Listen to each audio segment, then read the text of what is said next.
This is Kevin Mayo, and today we're drinking some Beerworks Pale2. They call it a double pale ale. Beerworks is out of Boston. They originally started as Boston Beerworks right outside of Fenway Park. Been going there for 25 years. And they've got a nice selection. They've had a pretty solid selection for years. They've done a Kolsch and a red. They get a blueberry that everybody loves. My wife loves it. My mom loves it. But the beer world's kind of passed them by with the double IPAs, Imperial Stouts. So they've come out with their Overtime series, where they've tried to ramp up some of their things, and not too much online. They really didn't even have this one listed on their website. But we do know it's got 95 IBUs, and its alcohol is 8% by volume. I was looking to try to see how old it was, don't know. It does say ale hop exponentially on it. Do like Boston Beerworks, been going there for, like I said, for years. They were one of the original brew pubs around here. Let's go ahead and give it a crack and see what we got. As always, if you like the reviews, please subscribe and go ahead and leave comments. We always love to have comments. We'll always answer those comments. Looks like it's a fairly aggressive beer. I'm not an aggressive pourer, but I've got almost three fingers ahead. It is a dark yellow. And again, they call it a pale ale and not an IPA or a double IPA.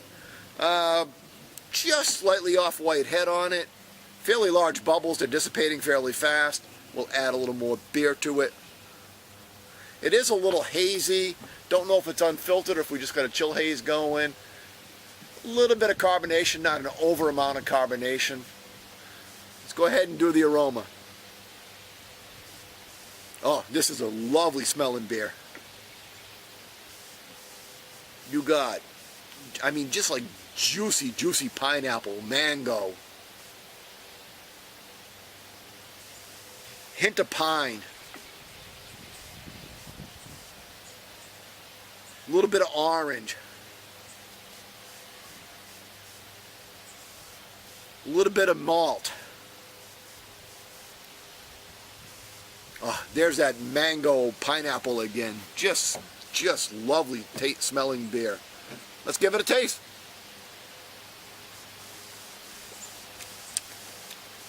Oh, now the first taste you get is a nice toasted cracker malt. You really do. Which I didn't pick up anything on the aroma, so I'm a little surprised by that.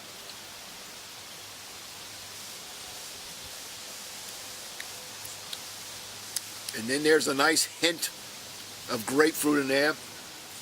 Oh, wow. The 95 IBUs are really kicking in at the back end of it. However, they don't overwhelm you. There's definitely not a West Coast thing going on here where you're just going to bitter my ass until I can't stand it anymore. I mean, I got a solid bitter aftertaste, but it's not killing me. It's not burning my tongue out.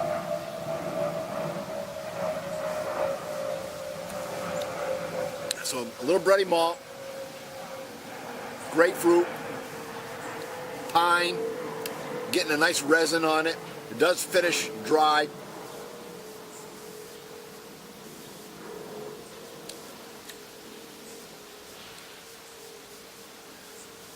Don't think it's bottled condition. They're not a bottle condition kind of company. They do a really good job. This is a really solid beer. It's a little bit of a different taste. It's not that over-the-top, piney, bitter IPA. It's a little bit more mellow, but it's still 8% alcohol. I do get a little alcohol warming now. I'm sitting here talking. I don't pick up any alcohol flavor, but there's a little bit of warming in the back of my throat. Of course, it could be the fact that it's 90 degrees out here today, too.